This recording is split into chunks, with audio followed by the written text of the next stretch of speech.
자, 다섯 번째. 자, 부동산은 매도 시점에 반드시 다시 시세 조사를 하는 것이 맞겠죠. 우리가 그 단기 매도를 계획하고 투자를 했다가 단기 매도를 실제로 임하게 됐을 때 그때 불과 몇 달 전에 그 조사한 매매 시세가를 근거로 그 가격에 팔아달라고 의뢰하는 것은 바보 같은 짓이다. 몇 달 만에 경기가 호전됐을 때는 가격이 폭등했을 수도 있기 때문이라는 얘기죠. 당연한 얘기를 하고 있는 겁니다. 근데 우리가 평소에 생각을 그렇게 안 해봤던 겁니다. 알겠죠? 공인중개사의 의견이 중요한 건 사실입니다. 그렇지만 우리가 매도 관점으로 그 가능한 시세를 공인중개사한테 물었을 때는 공인중개사 직업상 그 사람들이 알선하기 쉬운, 중개하기 쉬운 매도 가능한 금액을 우리한테 제시함으로써 우리한테 실망을 안겨줄 수 있다.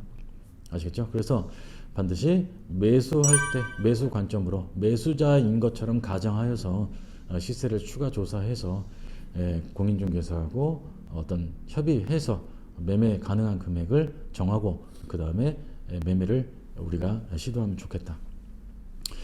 경우에 따라서 중개 보수가 법으로 딱 정해져 있지만 공인중개사한테 중개 보수 외에 몰래 웃돈을 주는 것도 당연히 효과가 있을 수밖에 없죠. 중개업소에 계시는 분이 뭐하러 그 자리에 앉아 있습니까? 국위선양하려고? 봉사하려고? 안 그러죠. 돈 벌려고 있는 거예요. 그죠?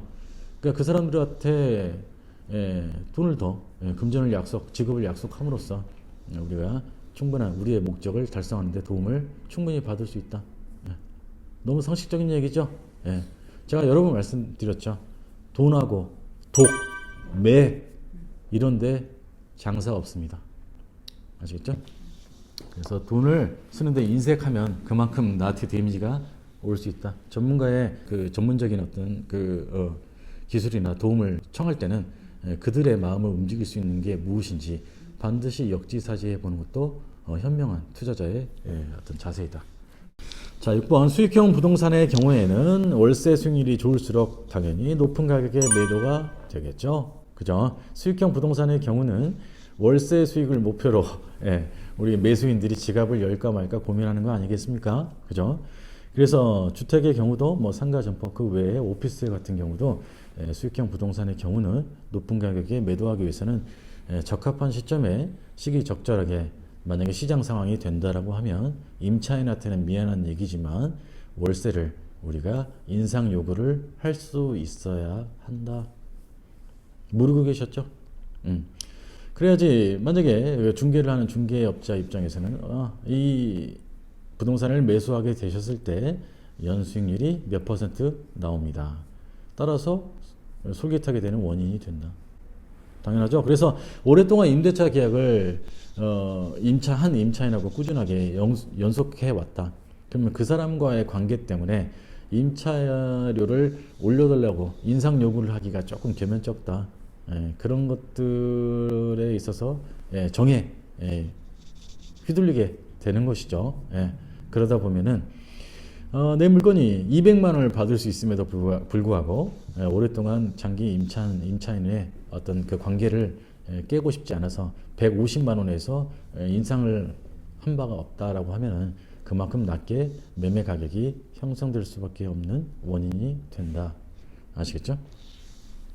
자, 7번째, 돈이 넉넉한 사람보다 그렇지 않은 사람이 더 많겠죠? 그들이 선호할 만한 소형 주택이나 부동산을 우리가 선점해서 갖고 있는 것이 좋겠다. 그 토지라고 했을 때도 수천 평, 수만 평을 갖고 있는 것보다 경우에 따라서 똘똘한 건축 행위가 용이한 그런 것들에 한 300평 미만의 것을 우리가 매수해서 갖고 있는 것이 보다 더 현명할 수 있다. 아시겠죠? 그래서 그런 경우에 소형 부동산을 우리가 여러 개를 보유하고 있을 때 만약에 경기가 좋지 않게 되면 그만큼 덜 안 좋게 되고 경기가 호전되면 훨씬 더 빨리 신속하게 더 나아짐을 느낄 수 있습니다. 아시겠죠? 왜? 모두 다 뭐에 맞춰져 있습니까? 우리의 공부는 우리는 상인이라고 말씀드렸죠. 수요자 즉 임차인과 매수인의 기호나 수를 우리가 타겟으로 선점하기 위한 공부를 하고 있는 겁니다. 현명한 거 아닙니까? 그죠? 배에서 꼬르륵 소리가 나는데 마이크에서 녹음이 되고 있는지 모르겠어요. 제 꼬르륵 소리 안 들리십니까? 못 들었어요 아직. 안 들리세요? 크게 하시죠. 네. 알겠습니다. 크게 조금 더 배가 고프면 더 소리가 크게 들릴 것 같습니다. 껌이라도 드시죠 그러면. 껌 씹으면 강의하면서 껌 씹으란 말씀이세요? 아주 친절하신 분입니다. 자, 그래서 또 8번째, 실거주 목적이 아니라면 보증금을 인수할 수 있는 선순위 세입자가 있는 사건도 당연히 좋을 수밖에. 그죠?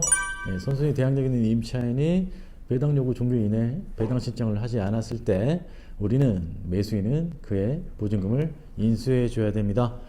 그런 정도 사건은 당연히 여러 번의 유찰을 거듭할 것입니다. 그런 물건을 우리가 적합한 아주 최저금액에 매수했다, 인수금액까지 합해서 그럼에도 불구하고 매매 시세보다 저렴하게 잡았다 라고 했을 때 이득은 무엇인가? 취득세가 세이브 되겠다. 맞죠? 다만 인수했던 그 보증금은 어떻게 임차인한테 건넸다라고 하는 영수증과 그때 경매사건 기록은 충분히 갖고 있어야지 나중에 양도소득세를 공제받는데 분명히 근거가 되겠다. 아시겠죠?